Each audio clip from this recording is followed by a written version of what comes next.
यादव समाज के लोग जाहिल होते हैं और मैं उनको इस्लाम की औलाद मानता हूं। सोचिए, एक भगवा पहने बाबा का ये बयान है। किस तरीके से ये लोग भगवा आतंक की आड़ में उलूल जुलूल बातें कर कर सुर्खियों बटोरने का काम करते हैं, या ये कहे कि इनको चर्चाओं में बने रहने का बड़ा शौक है। सोचिए, जब से योगी आदित्यनाथ उत्तर प्रदेश के मुख्यमंत्री बने हैं, ऐसे बाबाओं को भी कहीं ना कहीं चुल होने लगी है राजनीतिक रोटियां सेकने की। ऐसे बाबा कभी समाज के प्रति नफरत बयां करते हैं, कभी मुसलमानों के प्रति नफरत बयां करते हैं, कभी महिलाओं पर अभद्र भाषा का इस्तेमाल कर कर ये चर्चाओं का विषय बने रहना चाहते हैं। लेकिन बता दूं कि ये कोई पहला बयान नहीं है।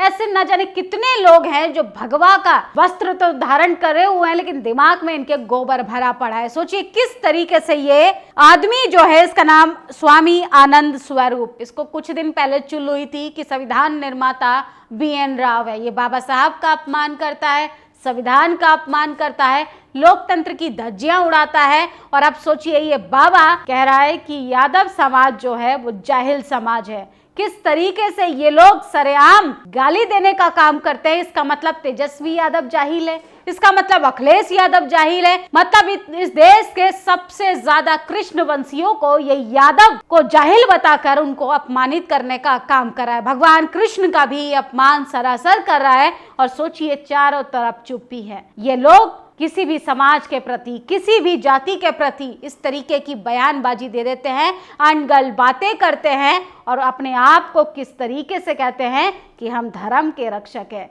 अरे कैसे धर्म के रक्षक हो जब तुम मुसलमानों को टारगेट करते हो, दलितों को टारगेट करते हो, पिछड़ों को टारगेट करते हो, यहाँ तक कि तुम्हें तो संविधान निर्माता बाबा साहब से भी नफरत है। तो ये आनंद स्वरूप जो है वो आरक्षण विरोधी, जातिवादी, मनुवादी विचारधारा से मानसिक रूप से ये रोगी बन चुका है और आए दिन ये उलूल जुलूल बयान देकर सुर्खियों में बने रहना चाहता है। सोचिए, एकलव्य कमजोर नहीं है, द्रोणाचार्य जो है वो चालाकी कर रहा है। कॉलेज यूनिवर्सिटी में ST SC OBC बच्चों का क्या हाल है, आप इस वीडियो को देखिए और उसके बाद बात करते हैं। तो जो करना वो कर लीजिए। तो आप ऐसे ही मारेंगी, आप ऐसे ही मारेंगी, आप ऐसे ही मारेंगी। मेरा हाथ पकड़ के दिखा, मैं इसकी हत्या करूंगी। हाथ पकड़ मेरा, पकड़ मेरा हाथ तुम्हारा, मैं अभी तेरे सामने मारूंगी, पकड़ मेरा। सुनो, अगर मैं अभी दिखाती हूँ, अगर इसने मेरा हाथ पकड़ा तो क्या करेगी तू? मेरी मैम मेरी बात सुनो, आप CCTV में मुझे दिखाओ। पकड़ मेरा हाथ, तुम्हारा पकड़। जा मेरा हाथ, तू तुझे ही पकड़ा। हत्या करने के लिए बोलती हो? ये मेरा हाथ लगा के पकड़ेगी, पकड़ हाथ। बच्ची आपकी छोटी हो। अरे भाई, ये तभी नहीं करेगी ना।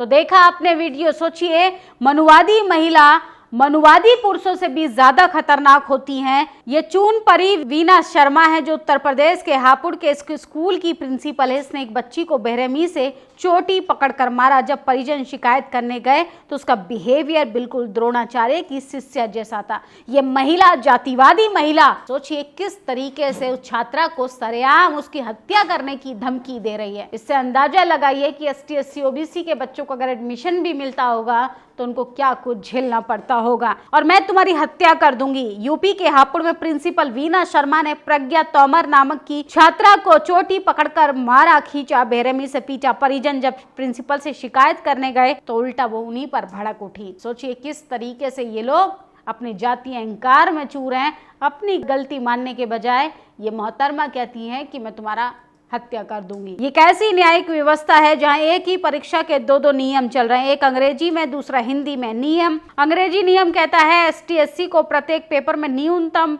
45% तक चाहिए, टोटल 50% तक, जबकि हिंदी नियम सिर्फ कुल 45% तक की बात करता है। ये गड़बड़ी सिविल जज भर्ती में आरक्षित वर्ग के चयन को 0 तक ले आई है। अब नियम ही 2 भाषाओं में 2 तरह के लिखे जाएंगे तो न्याय कैसे मिलेगा? भूल नहीं, ये नीति निर्माताओं की लापरवाही है। सीधा निशाना गरीब, ग्रामीण और आदिवासी विद्यार्थियों को होता है। मजेदार बात है कि सरकार कानून की समानता का ढोल पीटती है लेकिन खुद ही नियम में असमानता लिखती है। आरक्षित वर्ग के हजारों युवाओं के साथ, भविष्य के साथ खिलवाड़ करती है। तो सोचिए, एक ही वैकेंसी को लेके किस तरीके से अलग अलग नोटिफिकेशन जारी किए जाते हैं ताकि ST SC OBC वर्ग के बच्चों को सबसे ज्यादा निशाना बनाकर आउट कर दिया जाए। सिविल जज रिजल्ट दोबारा जारी करे, हाईकोर्ट का बड़ा आदेश। 121 पदों पर ST कैंडिडेट का चयन नहीं, कोर्ट बोला ये गंभीर मामला है। ये गंभीर मामला नहीं, ये जाति का मामला है, ये मनुवाद व्यवस्था का मामला है। इस पर जज को कार्रवाई करने के लिए बोलना चाहिए। मध्य प्रदेश में सिविल जज परिणामों में सोचिए 191 पदों में लोगों की जो भर्ती हुई है उसमें एक भी शेड्यूल कास्ट नहीं है। संघर्ष का छठा दिन आज हमारे शांतिपूर्ण तरीके से आंदोलन कर रहे BVAU के बच्चे जो हैं वो लगातार प्रशासन से सवाल पूछ रहे हैं। बसंत कनौजिया का निष्कासन रद्द करो। तो 6 दिन से लगातार लोग अनशन पर बैठे हैं। रोहित वेमुल्ला हो, पायल तन्वी हो, लक्ष्मण यादव हो, चाहे रितु हो, किस तरीके से लगातार मनुवादी निशाना बनाकर इनको आउट कर देते हैं। अरे किसी को मौका ही नहीं दोगे मेरिट साबित करने का तो कैसे मेरिट साबित होगा। कलम और किताब पर मनुवादियों का आज भी कब्जा है और पहली पीढ़ी पढ़ने का काम ही कर रही थी। तो सोचिए नॉट फाउंड सूटेबल कर उनको बाहर फेंक दिया जा रहा है। लेटरल एंट्री से कैसे यहाँ पर सचिव, महासचिव, डायरेक्टर की नियुक्ति होती है ये भी जाहिर है। दलित अगर इस देश का सर्वोच्च पद पर जाकर जज भी बन जाए तो उस पर जूता फेंका जाता है। ये हालात हो गए हैं देश के। लक्ष्य कमांडर समाज में समाज के लिए 365 दिन। दलित शोध छात्र बसंत कनौजिया को न्याय दिलाने के लिए लगातार लोग जो है सड़कों पर है। BVAU में तकरार तेज हो गई है। बसंत कनौजिया विवाद पर अब गौरव वर्मा का प्रशासन को 2 टूक जितनी नोटिस देनी है दे दो। बहुजन छात्र अब अन्याय के खिलाफ जाग उठे हैं और SIR लगातार पूरे देश में हो रहा है। 19 दिन में 6 राज्यों में 19 BLO की मौत हो गई है। लेकिन क्या करें, सत्ताधारी लोगों को वर्ल्ड टूर करने से और चुनाव जीतने से फुर्सत हो तब ना लोगों की जान की परवाह होगी। तो ये देश के हालात हो गए हैं। देश के प्रधानमंत्री हों चाहे किसी यूनिवर्सिटी का प्रिंसिपल की बात करें, चारों तरफ जातिवाद का नंगा नाच चल रहा है और इसका शिकार ST SC OBC हो रहा है। फिलहाल सबसे बड़ी खबर हम आपको बता रहे थे, ये स्वामी आनंद स्वरूप भगवा पहना ये जाहिल आदमी कहता है कि यादव कम्युनिटी जो है वो पूरी की पूरी जाहिल है। इसका मतलब प्रभु श्री कृष्ण का अपमान भी हो रहा है, श्री कृष्ण के वंशज का अपमान हो रहा है।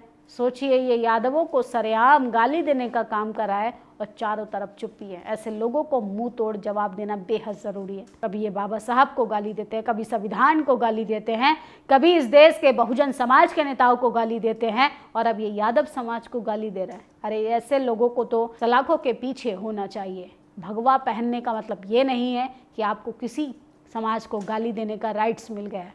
आप लोगों की क्या प्रतिक्रिया है, अपनी राय जरूर दीजिएगा। शुक्रिया। नेशनल दस्तक की आपसे गुजारिश है कि अगर इसको बचाना चाहते हैं तो नेशनल दस्तक को सब्सक्राइब करने के लिए रेड कलर के सब्सक्राइब बटन को दबाएं, फिर बेल आइकन की घंटी दबाएं। नेशनल दस्तक को बचाने के लिए बहुत जरूरी है कि हर खबर को शेयर करें, लाइक करें, कमेंट जरूर करें।